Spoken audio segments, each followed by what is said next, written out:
New charges have been filed against an indicted member of the Baltimore Police Gun Task Force, alleging that in 2010 he set up Det.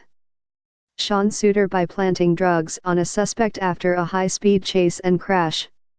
In a new indictment unsealed Thursday afternoon, prosecutors wrote that then Detective Wayne Jenkins told a third officer that he was going to send Officer Number 1 to search the car because he was clueless that Jenkins had planted drugs. Jenkins knew the heroin in the car had been planted, prosecutors wrote. Though Suiter is not named in the new documents, Jenkins wrote in charging documents filed in 2010 that Suiter found heroin in the car. The suspect, Umar Burley, was convicted and sentenced to 15 years in prison as a result of the charges. Records show Burley's case was reactivated in August, and he was released from custody. Prosecutors on Thursday filed a motion to vacate his conviction and the conviction of another man who was with him. Jenkins' attorney Steve Levin declined to comment on the new accusations. The Sun first reported on the new activity in the Burley case last week. Commissioner Kevin Davis said at a news conference that Suiter was set up by Jenkins to find the drugs, and was not involved in any way, shape, or form. "That's a damn shame," Davis said.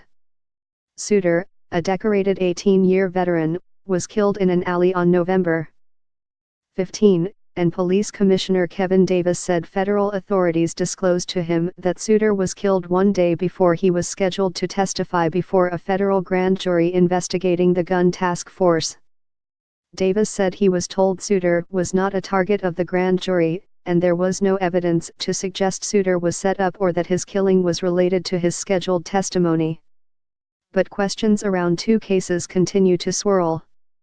Earlier Thursday, Council President Bernard Jack Young and Councilman Brandon Scott called on the Suiter case to be turned over to the FBI.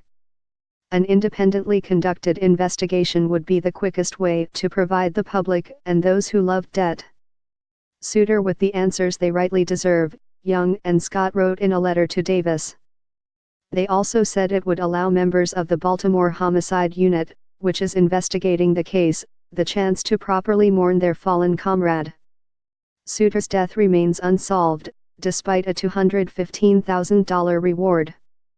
For now, it is the only line-of-duty killing in the agency's history that is unsolved, with suspects apprehended on the scene or quickly identified through tips in previous cases. Federal authorities have continued to investigate allegations of misconduct surrounding Jenkins and other members of the Gun Trace Task Force, bringing additional charges in the case and adding defendants. Jenkins, 37, has not entered a plea, but is tentatively scheduled to go to trial in January.